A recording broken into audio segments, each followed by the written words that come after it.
Okay, I have to read you this short but absolutely savage article from the Daily Mail. It is so good that it's better than Meghan's actual spread. I'm guessing because I've never tried it, but I'm not being dramatic whatsoever. They brought in an actual champion jam maker. Yes, a real expert with awards and everything to break down exactly what's wrong with Meghan Markle's latest as ever apricot spread.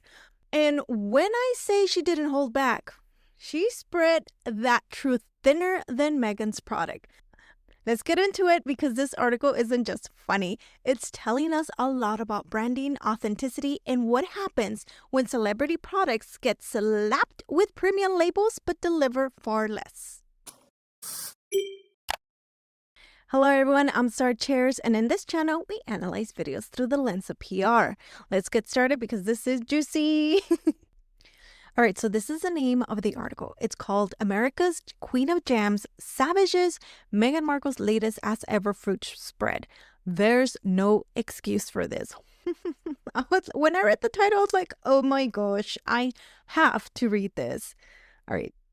The Duchess of Sussex may have set the tills ringing with the latest as ever merchandise, but her new apricot spread has been savaged by critics within hours of going on sale. You don't say. Because first of all, set the tills ringing is British. I had to look this up.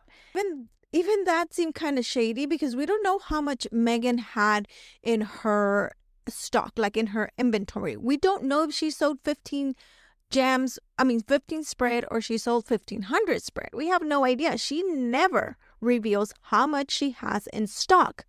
So we've seen this before. Scarcity does not equal success whatsoever. It just creates panic buy. And she said it in her latest podcast with Emma Grede. She's like, I don't want to be just stocking and then it sells out. I was like, you're doing the exact same thing. And then you're not even revealing how much stock or how much inventory you're having for everyone.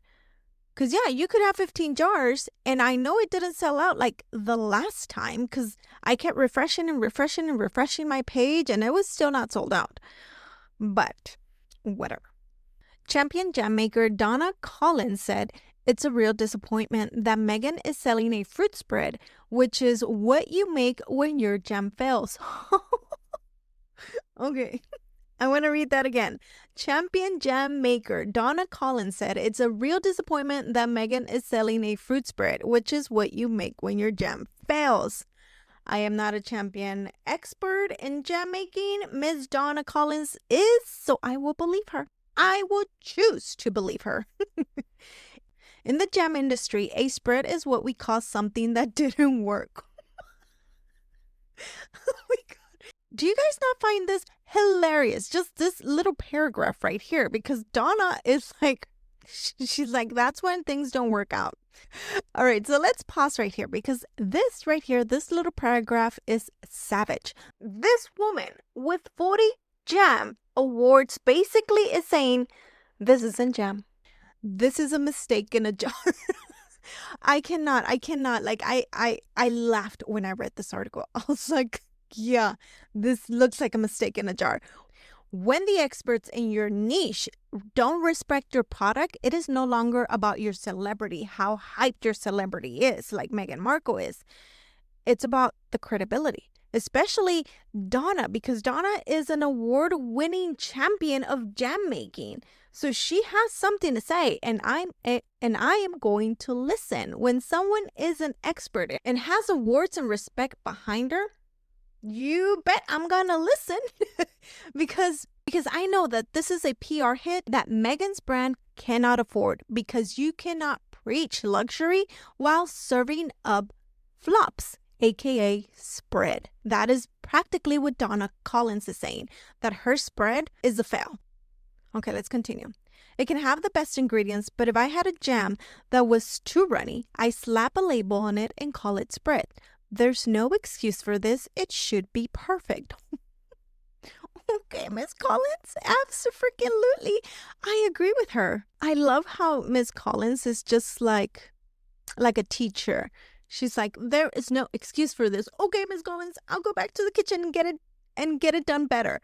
But In the world of premium products, especially when you're charging luxury prices. And look, the most I've ever spent on jam, well, not even jam, because my favorite is preserves. It's by Bon Mama. Her preserves, so delicious. And it's like $4 to $5 in the US. And that's imported from Paris. I will keep my Bon Mama preserves absolutely instead of buying Meghan's spread. Especially now after Miss Collins called it. If my jam came out too runny, I would just slap a label on it and call it spread. Woo-wee. That is saying something because she is calling Meghan's brand mediocre in my point of view, in my eyes, okay? Because I believe if this was any other business founder, they be canceled for a lot less than Meghan has. I'm surprised that she sold out of her 15 jars. I'm just alleging. I don't know how many jars she had in stock. Okay, let's continue. Miss Collins, who owns Jelly Queen's Jam Company and has won more than 40 world champion honors in jam making competitions, also queried the ingredients in Meghan's spread.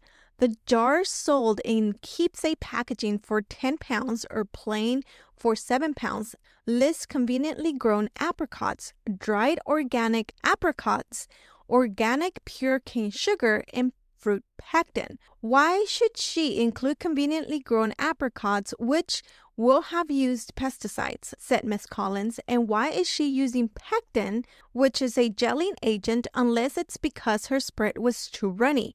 Most spreads don't use pectin. Okay, I did not know that. Honestly, I feel like Miss Collins here is just not schooling Meghan, but is schooling the rest of us about jams, pectin, and spreads. Because when she said conveniently grown apricots, I was like, is that a red flag?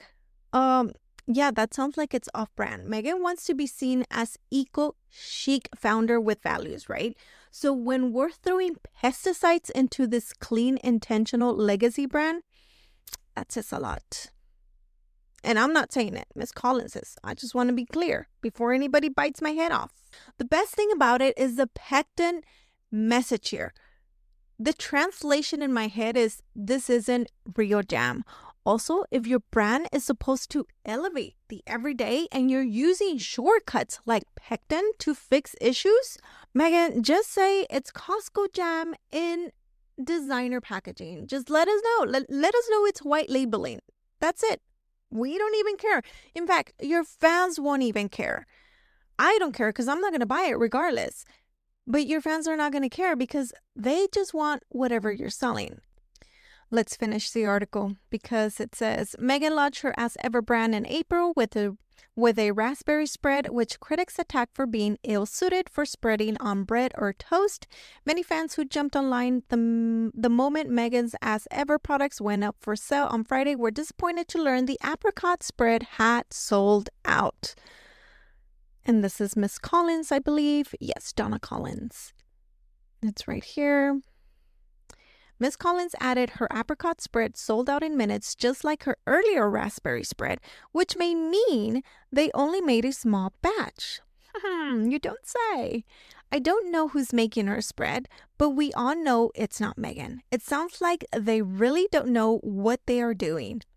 Let's be honest, because Meghan's team knows exactly what they're doing. Small batches, artificial hype. It makes Meghan look good.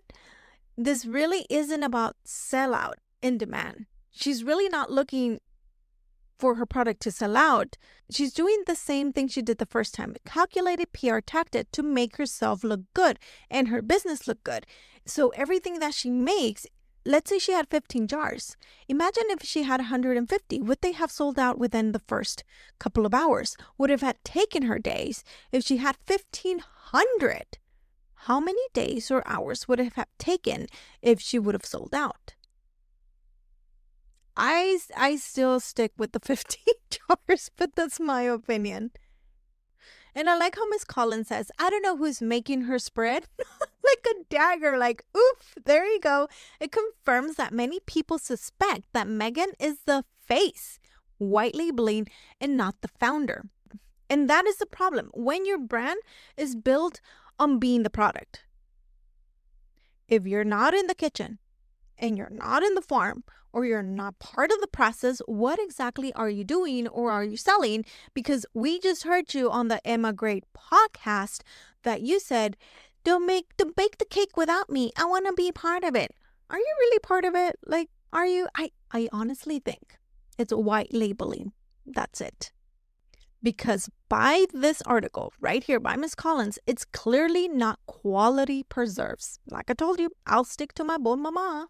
All right, let's finish the article because this is the very end. Maureen Foley, owner of Red Hen Cannery near Montecito, said she suspected Meghan wanted to make a spread to take advantage of the marketing opportunities. Bingo, right there.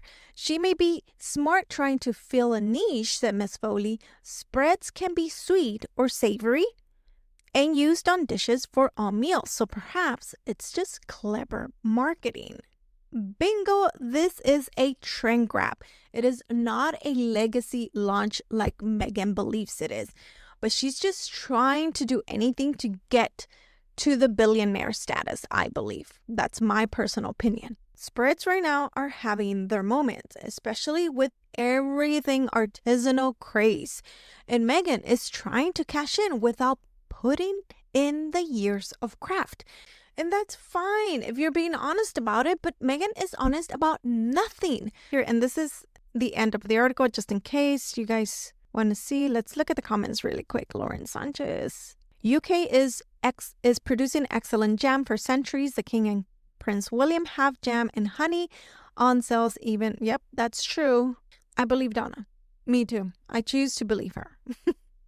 A jack of all trades, but not master of none. The big question is, who buys this spread? Absolutely. And this is actually a big mistake when it comes to building your brand, building a YouTube channel, building anything, business. Yes, we as humans are jack of all trades. We are, but we really need to pin down what is it that we want to focus on. And what are we successful in? And we have seen Meghan just be successful at nothing because she's jack of all trades. She's trying podcasting. She's trying this. She's trying that. And she spread so thin that she's not able to really put fully 110% her energy and her creativity. And I'm using that information and those words as loosely as possible because I feel like Meghan does not like to work. She likes to dictate, and then even though she dictates and micromanages, it's still the employee's fault if the product or the venture fails. I don't think she understands business, and I don't think she's going to with the attitude that she has, in my opinion. All right, I think we'll leave it there, guys. And there you have it. This article gave us more flavor than Meghan's actual spread. Because when your jam gets roasted by an award-winning jelly queen, it seems like it might be time to step away from the fruit aisle, Meghan, and rethink the brand once again. Because no matter how pretty the packaging or how royal the name, if your product is weak, the public will taste it. And in this case, they definitely did. All right, guys. So if you enjoyed this breakdown, don't forget to like, subscribe, and comment below. And if you're ready to build a brand that doesn't fall apart under expert review, I got you. Don't forget to join my VIP mailing list. The link will be below. So until next time, thank you very much for watching, and I'll see you in my next video. Bye.